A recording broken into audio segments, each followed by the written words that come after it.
Hello everyone, welcome back in my YouTube channel. So आज मैं आपको पढ़ाने वाली हूँ क्लास 10th इंग्लिश का लेसन 5 ग्लिम्पसेस ऑफ इंडिया का part 1 a breaker from Goa. इसके मैंने आपको कल 2 पैराग्राफ प्रीवियस वीडियो में पढ़ाए थे और इसके आगे की स्टोरी को हम आज से कंटिन्यू करेंगे। Okay. The baker made his musical entry on the scene with the jang jang sound of his specially made bamboo staff. तो जो बेकर थे वो अपने जो बैम्बू है, मतलब वो जो बांस का डंडा लेके चलते हैं, उससे वो झंग झंग की आवाज़ निकालते हुए चल रहे थे।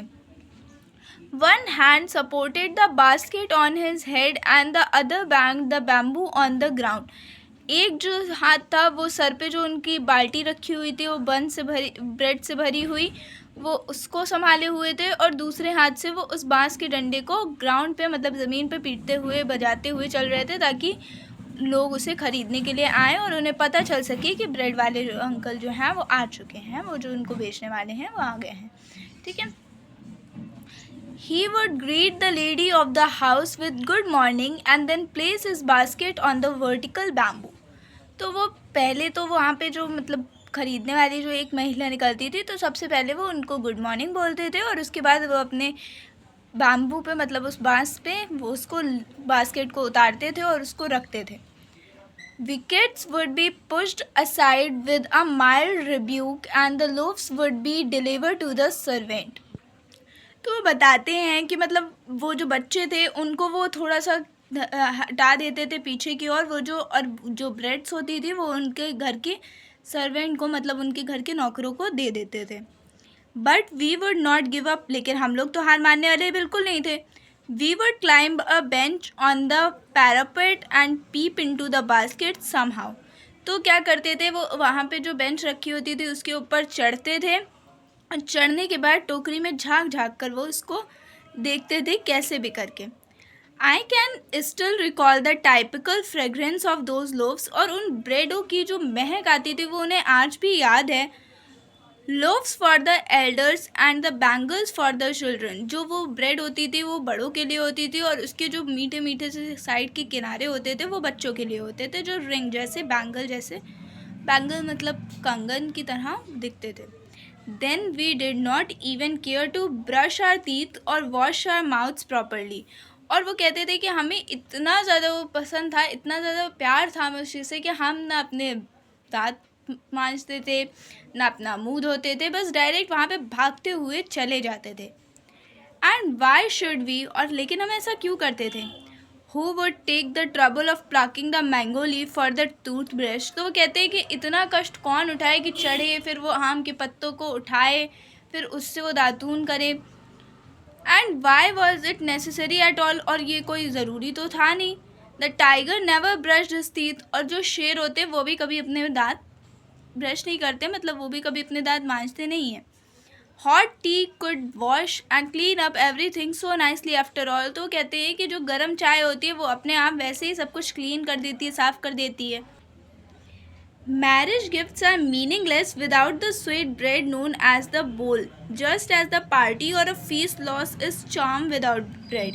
तो कहते हैं जैसे जो शादियों में जो गिफ्ट मिलते थे, तोहफे मिलते थे, अगर उसमें वो स्वीट सी मीठी सी ब्रेड ना हो जिसको बोल बोलते थे, तब तक कोई भी पार्टी या कोई भी भोजन या कोई भी जो मैरिज के गिफ्ट थे, तोहफे थे, वो सब बेकार थे।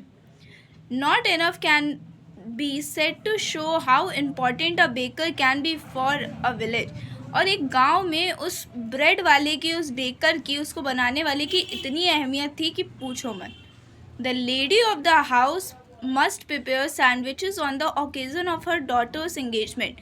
और जो वहाँ की घर की औरतें होती थी वो अपनी बेटी की सगाई पर वहाँ पर सैंडविचेस भी बनाती थी। केक्स एंड बोलिनाज are a must for Christmas as well as other festivals. और फेस्टिवल्स की तरह क्रिसमस पे केक्स और बोलिनाज भी बहुत इम्पॉर्टेंट होते थे। Thus the presence of the baker's furnace in the village is absolutely essential. इसीलिए वो बेकर की, मतलब उसको ब्रेड को बनाने वाले की जो वो भट्टी होती थी, उसका होना उस गांव में बहुत ही ज़्यादा महत्वपूर्ण था। उस बेकर का वहाँ पे होना बहुत ज़्यादा महत्वपूर्ण था। द बेकर और bread seller of those days had a peculiar dress known as the कबाय। तो जो वो ब्रेड को बनाने वाले थे और या जो ब्रेड को बेचने वाले थे, उनकी एक पर्टिकुलर ड्रेस होती थी जिसको कबाय बोला जाता था। It was a single piece long frock reaching down to the knees. और वो क्या होते थे, एक फ्रॉक टाइप की होती थी जो कि आपका नीज तक, घुटनों तक जाती थी। In our childhood, we saw bakers wearing a shirt and trouser which were shorter than full length ones and longer than half pants।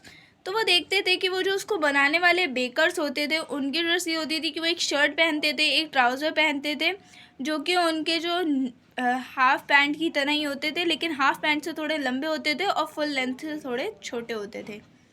Even today, anyone who wears a half pant which reaches just below the knees invites the comment that he is dressed like a paddle।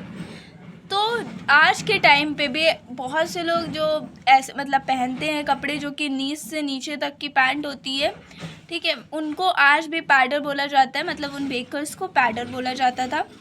The baker usually collected his bills at the end of the month. और वो जो baker होते थे वो अपने जो bills होते थे, मतलब उन्होंने जितना जो बनाया है, उनको ब्रेड को सेल किया, वो सब चीज़ें जो थे वो महीने के अंत में अपने उन बिलों को इकट्ठा करके रखते थे।